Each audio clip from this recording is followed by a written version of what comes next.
PM report આપવો હોય તો એના માટે પોલીસને અભિપ્રાય આપવાનો હોય તો પોલીસ અભિપ્રાય પણ આપવા હરકત સરખું કરતી નથી. એટલે ચોક્કસપણે આ જે ઘટના છે એની અંદર હજી ઘણા બધા એવા રહસ્યો છે જે ખુલવા પાત્ર છે. કે જે બનાવ પ્રથમ બનાવ છે જયરાજસિંહના ઘરનો, એના પૂર્ણ સીસીટીવી કેમેરા પણ આવ્યા નથી. બીજું કે રસ્તા ઉપર હાયલા જાય છે એના એક નાના નાના ટુકડા ટુકડા કરી અને પોલીસે જાહેર કરેલા છે સીસીટીવી, એને આવતાની પેલા અને વયા ગયા બાદના જે 1 મિનિટ 2 મિનિટના લાંબા જે સીસીટીવી કેમેરા આપવા જોઈએ ઈ પણ પોલીસે આપેલા નથી. એટલે લોકોની અંદર અનેક શંકાઓની જે સોયું છે એ ઉત્પન્ન થઈ રહી છે. અને ખરેખર કાયદો અને વ્યવસ્થા આ પ્રકારે કોઈ વ્યક્તિની જો ઘોર હત્યા થઈ હોય તો કાયદો અને વ્યવસ્થા ઉપર બહુ ગંભીર સવાલો ઉઠી રહ્યા છે લોકોની અંદર. નમસ્કાર, આપ જોઈ રહ્યા છો ગુજરાત તક અને આપની સાથે હું છું સૌમ્યા. રાજકુમાર જાટના મોતનો મામલો છે છેલ્લા કેટલાય દિવસથી ગુજરાતમાં ગરમાયેલો છે. ગુજરાતમાં તો રાજકારણ ગરમાયેલું જોવા મળી રહ્યું છે, પરંતુ તેની સાથે સાથે તેના પડઘા છે રાજસ્થાનમાં પણ પડી રહ્યા છે અને સતત રાજસ્થાનમાં પણ આંદોલન થઈ રહ્યા છે.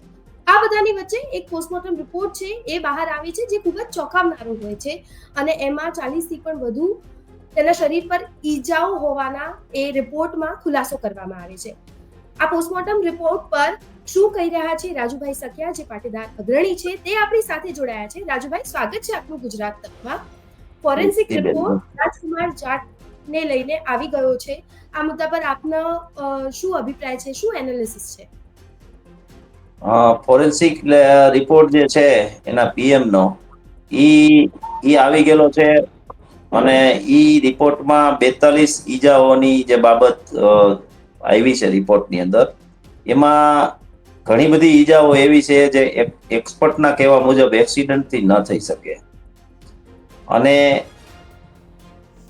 એક ગંભીર બાબત એવી પણ ધ્યાન ઉપર આવી છે તજજ્ઞોના કહેવાથી કે ગુદાના ભાગમાં કોઈ 7 સેન્ટીમીટર લાંબો અને 3 સેન્ટીમીટર પહોળાઈ વાળો એક ચેકાનું નિશાન જોવા મળ્યું છે. એટલે કે આ રાજકુમાર જાટ સાથે જે પ્રકારે હિંસા થઈ છે એની આપણે કલ્પના કરીએ તો અંદરથી ઘણું બધું દુઃખ થાય કે આવી ક્રૂરતાપૂર્વક આ વ્યક્તિની હત્યા કરવાનું કારણ શું. પહેલું કે ઈ ન તો કોઈ પોલિટિકલ્સ માણસ, બીજું કે ઈ કોઈ એવો આર્થિક સક્ષમ નહોતો કે જેના કારણે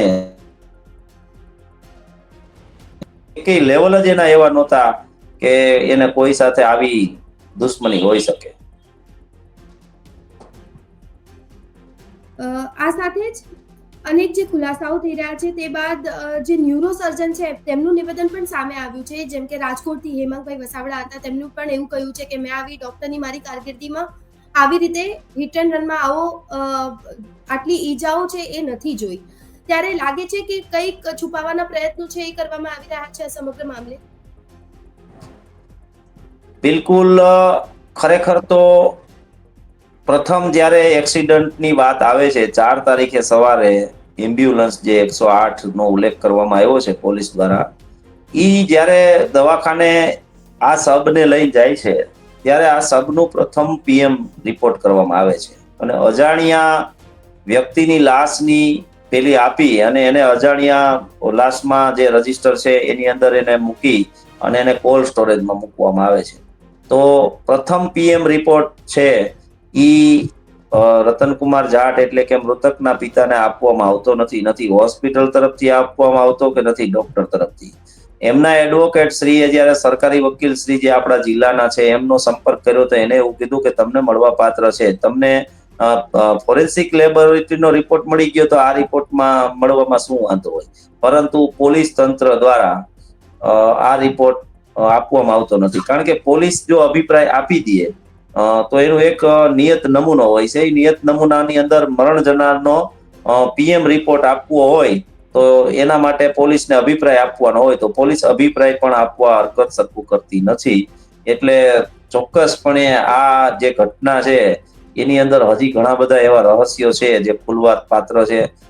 બીજું કે જે પ્રથમ બનાવ છે જયરાજસિંહના ઘરનો, એના પૂર્ણ સીસીટીવી કેમેરા પણ આવ્યા નથી. બીજું કે રસ્તા ઉપર હાયલા જાય છે એના એક નાના નાના ટુકડા ટુકડા કરી અને પોલીસે જાહેર કરેલા છે સીસીટીવી, એને આવતાની પેલા અને વયા ગયા બાદના જે 1 મિનિટ 2 મિનિટના લાંબા જે સીસીટીવી કેમેરા આપવા જોઈએ ઈ પણ પોલીસે આપેલા નથી, એટલે લોકોની અંદર અનેક શંકાઓની જે સોયું છે એ ઉત્પન્ન થઈ રહી છે. અને ખરેખર કાયદો અને વ્યવસ્થા આ પ્રકારે કોઈ વ્યક્તિની જો ઘોર હત્યા થઈ હોય તો કાયદો અને વ્યવસ્થા ઉપર બહુ ગંભીર સવાલો ઉઠી રહ્યા છે લોકોની અંદર. બિલકુલ.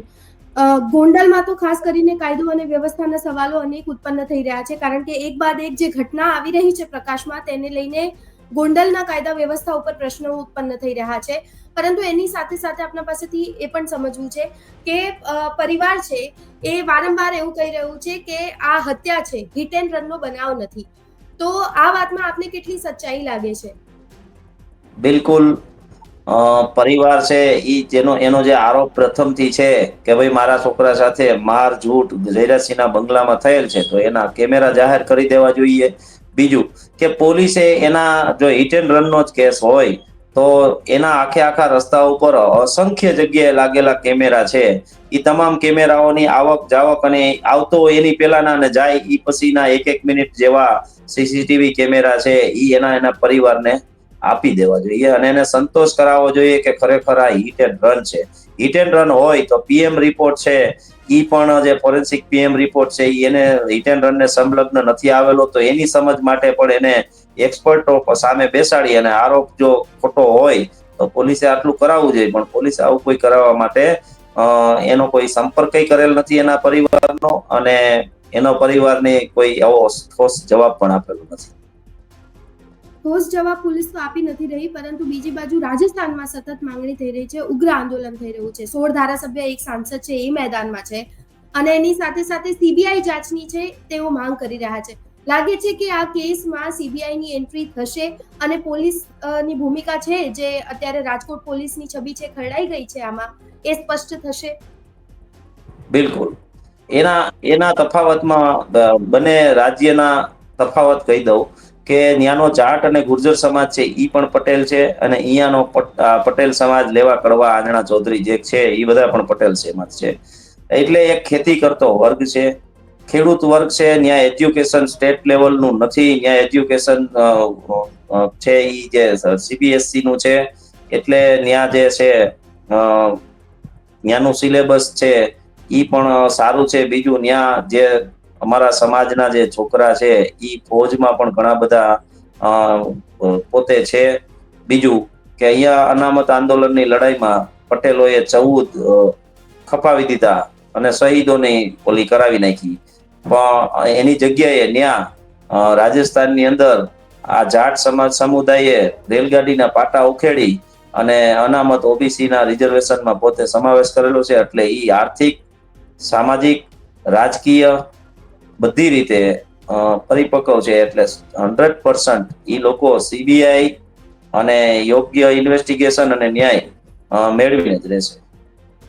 બિલકુલ.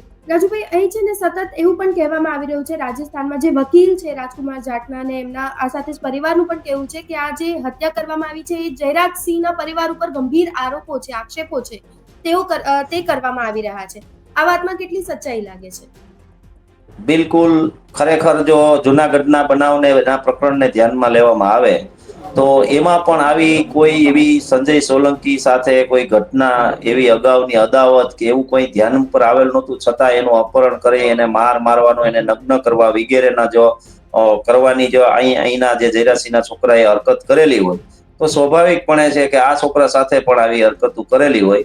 એટલા માટે એને આરોપ લગાવેલો છે. આરોપ જો ખોટો હોય તો એને સમયસર પોલીસ અને પોલીસને સહકાર આપી અને એના માટે એને ક્લિયર કરવું પડે. લાગે છે અને આવનારા દિવસોમાં. જી, શું કહી રહ્યા એની છો? નૈતિક જવાબદારી પણ છે, કારણ કે જયરાજસિંહના પત્ની છે એ ગુજરાત રાજ્યના વિધાનસભાના સભ્ય છે.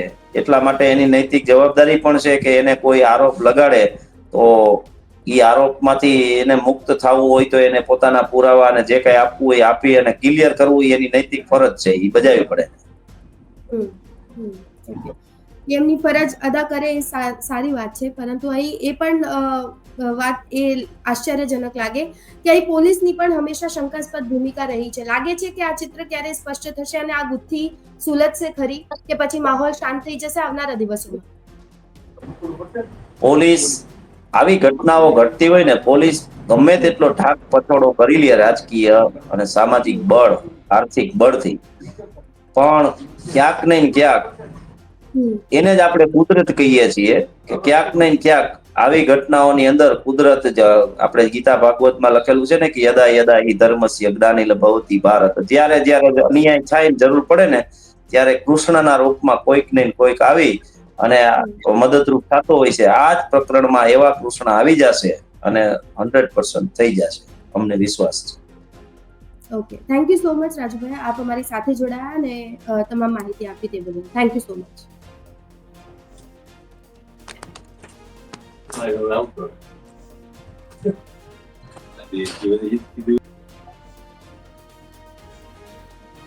તો હવે આવનારા દિવસોમાં આ મુદ્દામાં વધુ ક્લેરિટી ક્યારે આવે છે એ જોવું રહ્યું.